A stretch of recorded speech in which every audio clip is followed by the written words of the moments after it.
네, 여러분 안녕하십니까? 정전소망교회 2021년 1월 10일 주일 예배 시작하도록 하겠습니다. 먼저 본문 보겠습니다. 히브리서 11장 5절에서 6절.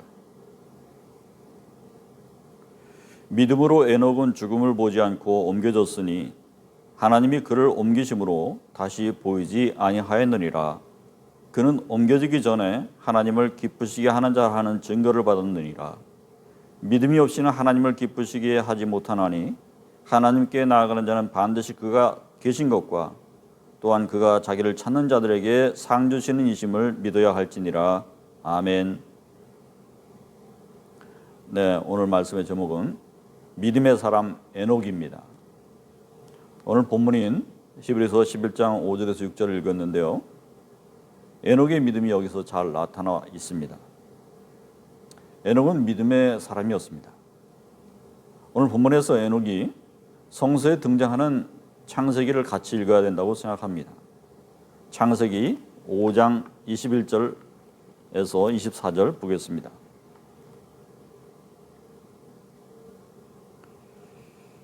에녹은 65세에 무드셀레를 낳았고 무드셀레를 낳은 후 300년을 하나님과 동행하며 자녀들을 낳았으며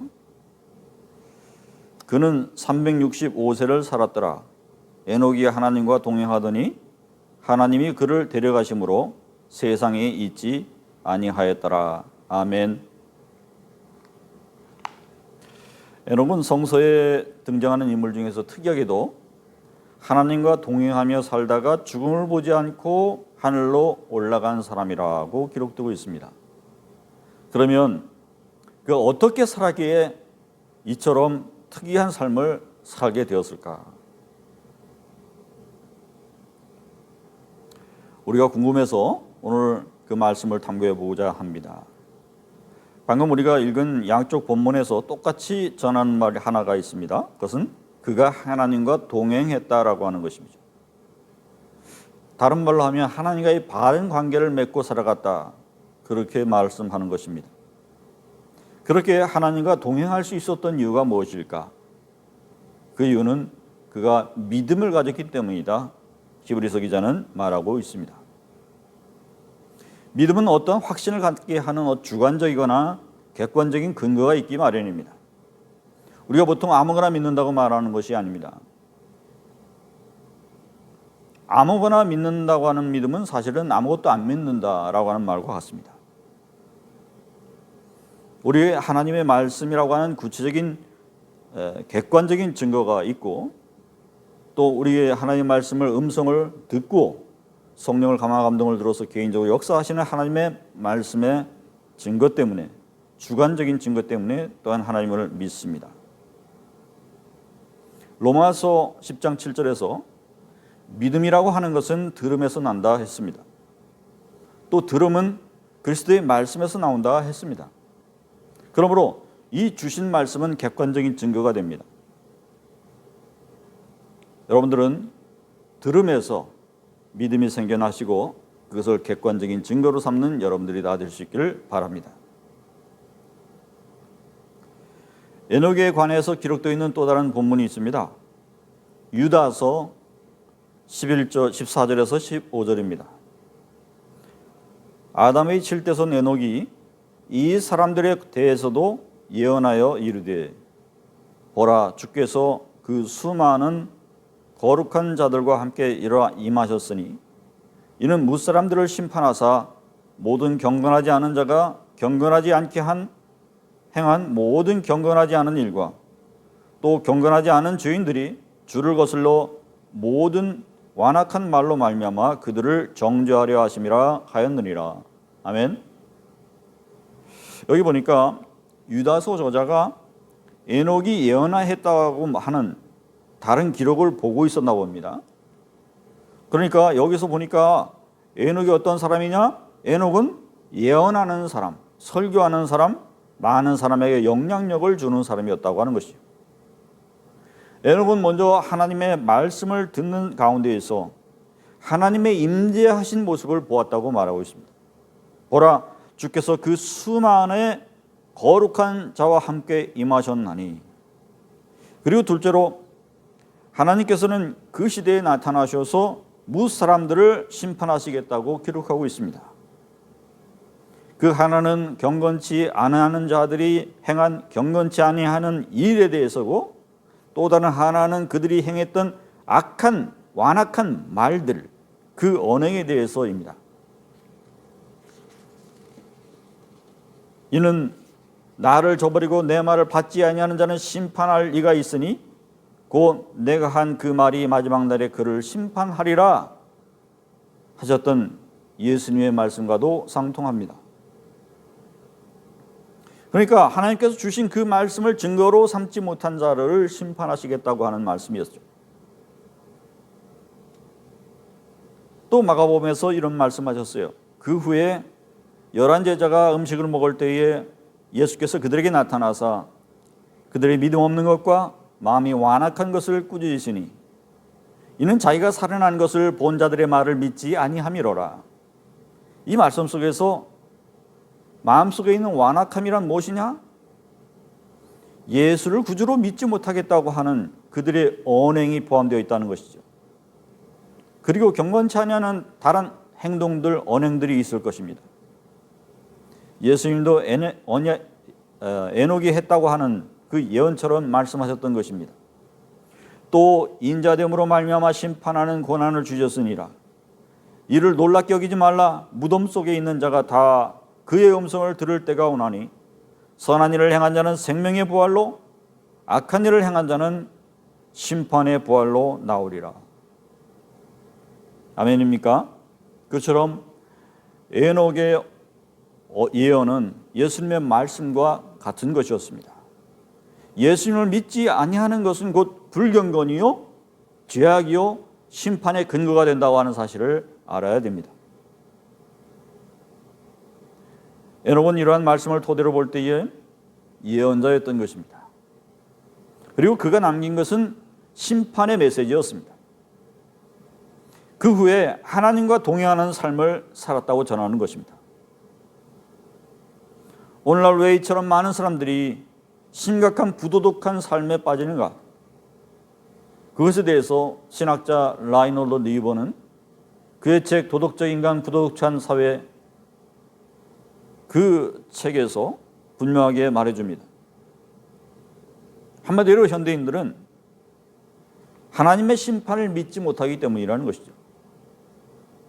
만약 심판이 곧 이루어진다고 한다면 아무도 하나님 앞에서부터 죄를 짓지 않을 것입니다. 그 준엄한 사태를 앞두고서 그런 부도덕한 삶을 살 사람이 없다는 거죠. 뉴벨이라고 하는 신학자가 있습니다. 그는 에녹에게 주셨던 심판의 메시지가 분명한 것이었음을 말해주고 있습니다. 에녹의 아들은 무두셀라입니다.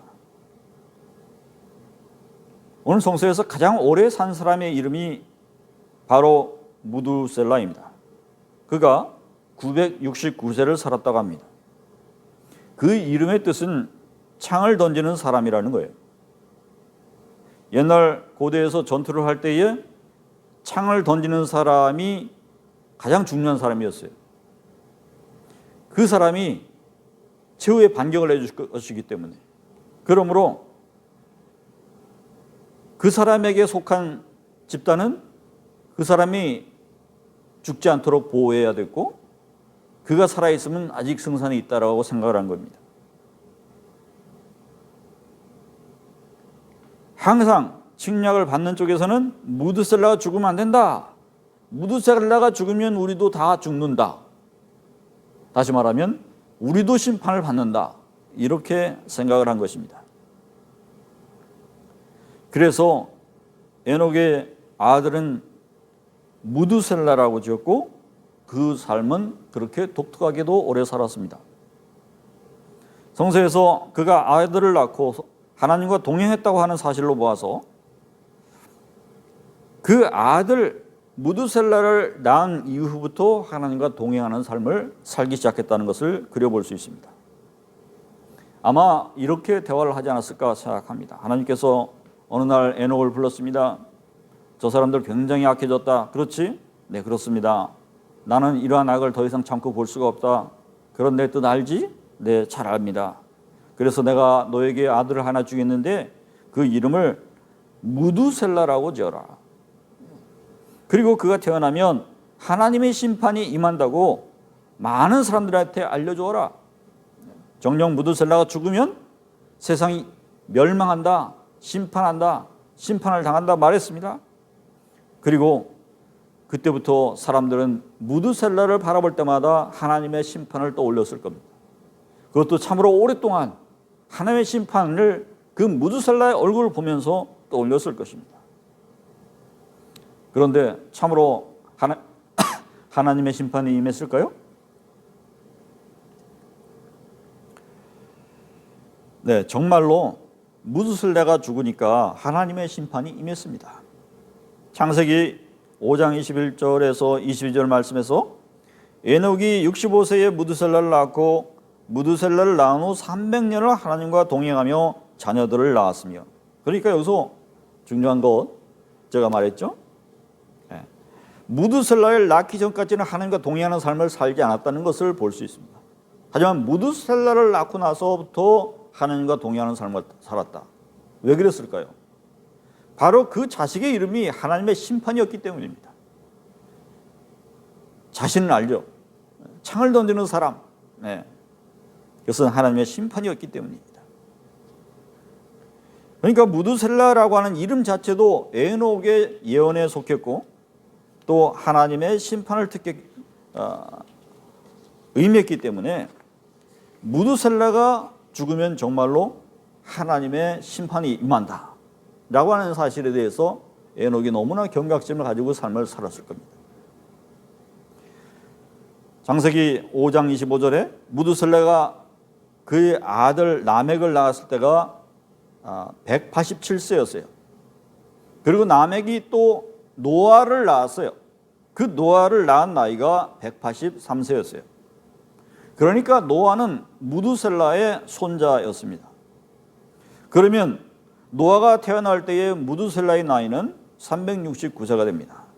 창세기 5장 27절에 무두셀라가 죽은 나이가 969세예요. 하나님이 이 세상을 홍수로 심판하셨을 때는 창세기 7장 11절에 보니까 노아의 나이가 600살 되던 때, 곧 그해 2월이라고 그랬습니다. 그러니까 노아가 600살 되던 때에 세상에 홍수가 와서 세상이 심판을 당했거든요. 그렇다고 한다면 그때의 나이, 무두셀라의 나이는 969세가 됩니다. 무두셀라는 하나님의 홍수의 심판이 임한 그때에 돌아가신 것입니다. 하나님의 약속은 그렇게 분명하게 이루어진 것입니다. 할렐루야. 우리도 하나님의 심판에 대해서 경고를 바로 믿을 때에 어떠한 불경건이나 완악함이나 불의에 빠지지 않을 줄로 믿습니다. 우리 세계인들이 지금 코비드19 코로나를 많이 겪고 있는데, 코로나를 겪고 나서 코로나 이전의 삶으로 돌아갈 수 없는 것들이 있어요. 전염병을 대하는 태도가 달라질 겁니다. 확실하게 다를 겁니다. 왜냐하면 이전과 같은 실수를 반복하지 않으려고 길을 쓰고 방역 대책을 세울 것이기 때문입니다. 그처럼 하나님의 심판에 대한 약속이 이루어졌다고 하는 이 사실을 우리가 기억하고 믿는다고 한다면 우리가 이전의 삶으로 돌아갈 수는 없을 것입니다. 왜냐하면 이런 확고한 하나님의 심판이 임한다고 하는 이 믿음이 마음속에 자리 잡고 있는 한 우리가 경거망동하게, 불경건하게, 불의하게, 우리가 완악하게 행동하거나 말하지 않을 것이기 때문입니다. 여러분이 그와 같은 믿음을 소유할 수 있기를 바랍니다. 에녹의 심판에 관한 메시지를 들은 후에 행동거지가 달라져서 하나님과 동행하는 삶을 살 수밖에 없었고 동행하는 삶을 살았다고 하는 것이 바로 오늘 주어진 말씀입니다. 그래서 오늘 히브리서 본문 기자는 말합니다. 에녹이 하나님을 기쁘시게 하는 자라고 하는 증거를 받은 사람이다. 그렇습니다. 드물게 그가 죽음을 보지 않고 하늘로 올려졌다고 하는 그 사실만으로도 우리에게 커다란 증거가 되고 있습니다. 그리고 그 증거는 예수님께서 또한 승천하신다고 하는 사실을 예표하고 있었던 것입니다. 오늘도 우리는 이 에녹처럼 하나님을 기쁘시게 하는 자라고 하는 증거를 얻을 수 없을까? 그와 같은 삶을 살 수 없을까? 그러면 하나님과 동행하는 삶을 살면 됩니다. 그렇다면 어떻게 우리가 하나님과 동행하는 삶을 살 수 있습니까? 먼저는 선행되어야 할 것이 뭡니까? 하나님을 만나야 됩니다. 사도 바울처럼 한 번에 삶이 뒤바뀌어지는 커다란 기적적인 일이 자신에게 일어나든가, 사도 바울은 다메섹 도상에서 쓰러져서 눈 멀어서 하나님을 봤죠. 예수님을 봤죠. 예. 육신으로 있을 때에 보지 못한 예수님을 그 눈 멀었을 때 봤다고요. 그로 인해서 삶이 완전히 뒤바뀌어졌습니다. 예수님을 믿는 사람들을 죽이러 다니다가 예수님을 추종하면서 복음을 증거하면서 자신이 죽어가는 삶을 거꾸로 살게 된 것이죠. 또 여러 번 주일 예배나 간증을 통해서 마음을 영접하는 것이 조금씩 바뀌어져서 예수님을 받아들일 수도 있습니다.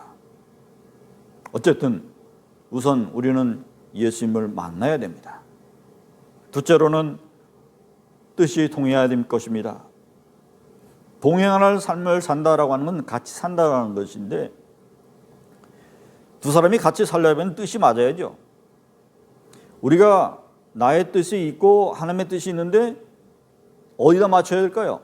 하나님의 뜻이 내 뜻에 맞춰달라고 할 수는 없는 일입니다. 하나님이 완전하신 분이거든요. 그러므로 우리가 하나님의 뜻과 부합되는 삶을 살아야 됩니다. 두 사람의 뜻이 합치하지 아니하고서야 어떻게 동행을 하겠느냐, 아모스 선지자가 이렇게 외치고 다녔습니다. 그렇지 않겠습니까? 우리 주님도 내 아버지여 내 뜻대로 마옵시고 아버지의 뜻대로 하옵소서, 그렇게 기도하셨어요. 여러분도 그와 같은 기도를 하시기 바랍니다. 아버지의 뜻대로, 내 뜻대로 마옵시고 아버지의 뜻대로. 그것이 바로 우리의 동행하는 자세인 것입니다. 내 뜻을 그러니까 이루어 달라고 기도할 것이 아니라 주님의 뜻대로 내가 뜻이 소용되기를 원하나이다, 이렇게 기도할 수 있기를 바랍니다. 그렇게 기도할 수 있다면 동행을 시작하게 되는 것입니다. 너희 안에서 행하시는 이는 하나님이시니 자기의 기쁘신 뜻을 위하여 너희에게 소원을 두고 행하시나니. 여러분께서는 여러분의 모두에게 소원을 두신 하나님을 기억하십니까? 그러한 하나님, 그러한 하나님의 뜻을 따르시기 바랍니다. 그것이 바로 하나님의 기쁘신 뜻이고 주님과 동행을 하기 시작하는 것이고, 주님께서는 이러한 동행을 바라고 계시다는 거예요. 그러한 동행을 하시는 여러분들이 다 될 수 있기를 축원합니다. 세 번째로는 동행하기 위해서는 관심사가 같아야 돼요. 사람이 같이 살아도 위생관념이 다르면 트러블이 일어날 수밖에 없어요. 그래서 맞춰야 돼요. 맞춰야 돼요. 주님은 어떠하신 분이냐? 주님은 내가 거룩하니 너희도 거룩하라, 나 외에 다른 신을 두지 말라 하셨어요. 그러한 기준에 맞춰야 돼요. 우리가 하나님과 동행하려면 내 뜻으로 맞춰달라고 할 것이 아니고 내가 하나님의 뜻에 맞춰져야 할 것이다. 그러니까 하나님께서 싫어하는 걸 하지 마세요. 나 외에 다른 신을 두지 말라. 여러분이 하나님을 두고서 다른 경건하는 것을 방해하는 어떤 요소들을 두지 말라, 그런 말씀입니다. 또 다른 우상들, 자신이 가지고 있는 다른 우상들을 섬기지 말라는 거예요. 하나님 말씀에 위배되는 것들을 갖지 말라는 거예요. 그와 같은 깨끗한 삶, 도덕적인 삶을 추구해야 한다는 것이에요. 그래야 동행할 수 있다는 것입니다. 네 번째로는 계속적인 대화입니다. 부부끼리라 해도 대화를 안 하면 멀어질 수밖에 없어요. 대화를 하지 않으면 나중에 다투는 일이 발생해요. 또 같이 산다고 해도 대화가 잘 안 통하는 사람들이 있을 수 있어요. 식구들 사이에서도. 그러면 관계는 어떻게 돼? 금이 가고 깨어지고 멀어지고 그렇게 되는 것입니다. 하나님은 우리의 생각조차 아십니다. 하지만 우리가 말을 하는 것을 듣기를 좋아해요. 대화하는 걸 듣기를 좋아하세요. 하나님이 우리의 생각을 다 하신다고 기도하지 않으면 하나님께서는 우리가 마음이 멀어지는 것을 벌써 아세요. 우리는 생각을 한다고 하지만 입으로 표현하지 않는 그 사랑, 표현되지 않는 사랑이죠. 우리 하나님은 분명히 듣기 좋아하시고 고백하거나 감사하거나 간구하거나 찬양하는 것을 듣기를 좋아하십니다. 우리가 그런 관계 속으로 들어가야 될 줄로 믿습니다. 하나님과 기도를 많이 나눴을 때에 그 기도 속에서 주님은 우리에게 말씀해 주시고 그 뜻에 부합되는 삶을 살고자 노력하는 우리의 삶에 도움을 주세요. 사람을 붙여주세요. 그런 일을 만들어 주세요. 그러한 하나님의 삶을 담고자 원하는 삶을 사는데 아버지께서 그런 것을 안 챙겨주시겠습니까? 그러니까 우리의 노력이 어디에 있느냐, 우리의 결심이 어디 있느냐를 입술로 우리가 기도에 고백해 드려야 될 것입니다. 여러분, 하나님과 동행하는 삶을 살기를 원하십니까? 하나님을 기쁘시게 하는 자라고 하는 칭호를 받기를 원하십니까? 그러면 오늘 말씀한 대로 4단계의 그런 과정을 따르세요. 이제 사시는 하나님을 만나 뵙고자 하십시오. 또 사시는 하나님을 느끼고 사시는 하나님의 지도를 받으면서 사시기 바랍니다. 우리가 개별적으로 하나님을 만나야 됩니다. 우리가 세례받은 이후에도 성령 세례를 받아야 되죠? 필요하다고 느끼십니까? 관계의 진전을 위해서 간구하시기 바랍니다. 또 우리가 하나님과 뜻이 통해야 됩니다. 자신의 뜻에 맞춰달라고 할 것이 아니라 내가 하나님의 뜻에 맞는 삶을 살고 있는가 돌아볼 수 있기를 바랍니다. 하나님의 관심사를 맞춰주시기 바랍니다. 하나님께서 무엇에 관심이 있는가 기도 속에서 만나고 듣기를 원한다면 하나님께 그렇게 기도하십시오. 하나님의 뜻이 어디 계십니까? 하나님, 제가 관심을 가져야 할 일이 무엇인가요? 기도하십시오. 그리고 계속적인 기도를 해 나가십시오. 그것이 아버지와 아들의 관계인 것입니다. 에녹은 믿음으로 하나님과 동행하는 삶을 살아서 죽음을 보지 않고 하늘로 올려졌습니다. 하나님의 말씀에 순종하고 겸손하고 닮으려고 노력하는 삶을 살았기 때문에 가능한 일이었어요. 오늘 우리 모두는 예수 그리스도를 영원한 구세주로 믿는 그 믿음으로 주님과 동행하면 하나님께서 그리스도께서 다시 오실 때에 영원한 품에 안겨서 우리의 영생을 얻게 될 것이라는 확실한 믿음을 갖게 되었습니다. 에녹이 우리에게 증거가 되는 것처럼 여러분도 다른 사람들에게 증거가 되는 삶을 보여주세요. 여러분이 바로 에녹이 아니겠습니까? 기도하겠습니다. 아버지 하나님, 은혜 감사합니다. 에녹의 모험적인 삶, 하나님의 사람 에녹의 믿음을 보게 해주시니 감사합니다. 주여, 그가 믿음으로 살다가 하나님께 온전히 들림받은 것처럼 우리도 이 땅에서 에녹의 믿음을 본받아 온전한 삶을 보일 수 있도록 인도하여 주시고, 주여 그리스도께서 원하시는 거룩한 삶을 살게 인도하여 주시옵소서. 우리가 죄악된 삶 속에서 이 땅에 속하지 아니하고 하나님께 속하고 오직 하나님의 성품을 쫓아가는 그런 삶을 살기를 원합니다. 이와 같은 결단하는 우리 청년소망 교우들 위해 지금 영원히 함께 하시고 축복하여 주시옵소서. 이 모든 말씀 예수님의 이름으로 간절히 기도했습니다. 아멘. 이제 축도하고 예배 마치겠습니다. 축도하겠습니다. 이제는 우리 주 예수 그리스도의 은혜와 아버지의 하나님 거룩하신 사랑하심과 선생님께서 오래전에 약속하시고 또 우리를 택하시고 인도하시고 지금도 섭리하여서 우리 마음에 감동케 하여 주시고 우리의 동행하는 하나님의 성령을 느끼고 인도하심을 받고자 하는 우리 청년소망 모든 교우들 위해 또 이 메시지를 듣고서 하나님께 기도하는 모든 사람들 위해 영원히 함께 계시옵시기를 간절히 축원하옵나이다. 아멘.